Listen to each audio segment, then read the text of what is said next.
Hello friends. तो हम आज बात करेंगे ये ना क्षेत्रवाद का मुद्दा, कहाँ से हो। सामने वाला जब पूछता है आपको कि आप कहाँ से हो, तो वो मतलब ऐसे जैसे आपने कुछ भी बताया कि मैं यहाँ से हूँ, तो वो बिल्कुल आपका पूरा जायजा ले लेता है। जैसे कि वो आपकी कुंडली आपकी निकाल लेगा, या वो आपको पूरी तरह से जान लेगा कि भाई यहाँ के लोग ऐसे होते हैं तो ऐसा होता है, तो ऐसा होता है।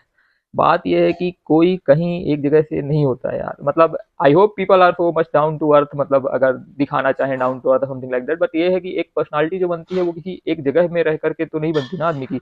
हो सकता है कुछ लोग केवल किसी एक जगह में रहे हों, बट जैसे कि मेरी बात है तो मैंने मतलब शुरू की स्कूलिंग कहीं से की, और बीच में थोड़ा बहुत घूमना फिरना, मतलब हमारे रिश्तेदारी अगर कहें तो। और फिर उसके अलावा कॉलेज इंजीनियरिंग, फिर मास्टर्स के लिए हम किसी और राज्य में गए, और फिर उसके बाद just somewhat of travelling involve. फिर आपने जॉब की तो जॉब में भी आप बाहर रहे, तो लाइक आप दो तीन मध्य प्रदेशों में आप रहे हो, मध्य प्रदेश के अलावा तो मध्य प्रदेश में भी रहे हो, तो कई सारे लोगों के साथ कॉलेज में कई सारे क्षेत्रों के लोगों के साथ आप रहते हो। कई अलग अलग जिलों से लोग आते हैं, तो उन सब की पर्सनालिटीज आपको इफेक्ट करती हैं। तो इन सब चीज़ों के कारण जो आपकी पर्सनालिटी एक अलग पर्सनालिटी बनती है, वो जरूरी नहीं कि आप किस क्षेत्र से हो। हाँ, कई लोगों में ये जातिवाद क्षेत्रवाद जानबूझ करके होता है, और ये चीज़ हकीकत है। मतलब शुरुआत से मेरे को जैसी शिक्षा मिली जिस तरह से थी, तो I was never discriminatory about any caste or any religion or anything like that. But the thing is that कि आगे चल के भाई यही चीज़ें देखने को मिलती हैं राजनीति में, तो यही चीज़ें मेन मुद्दा ही होती हैं।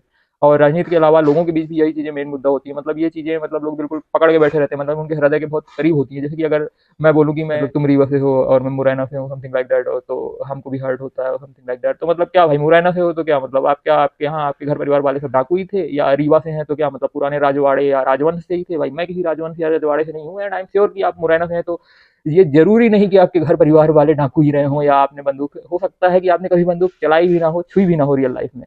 तो ये सब चीज़ें हो सकती हैं। बात क्षेत्र की होती है, तो केवल एक क्षेत्र में किसी पर्सनालिटी ऐसे सीमित तो नहीं रहती। तो ये जज कर लेना, लोग नहीं ऐसे बात करते करते कि भाई तुम यहाँ से हो, तो मतलब कैसे भाई, मतलब तुमने कैसे कह देते हैं लोग यार, इतनी कैजुअली कैसे कह, आपने दुनिया ही कितनी देखी है यार।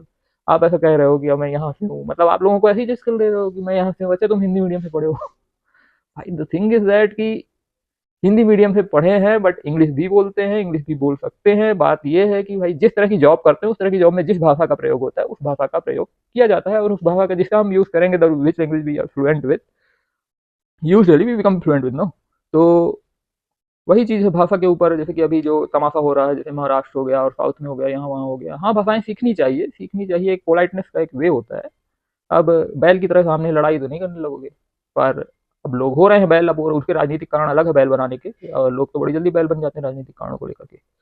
सो दिस इज इट कि आप अपना पर्सपेक्टिव थोड़ा खुला रखें, किसी को ये मतलब किसी के क्षेत्र या जन्म के क्षेत्र या जाति या इनके आधार पे जज करने के पहले, कि आपने मतलब पहले ही जज कर दिया, आपने तो पहले ही खिड़कियां बंद कर दी ना।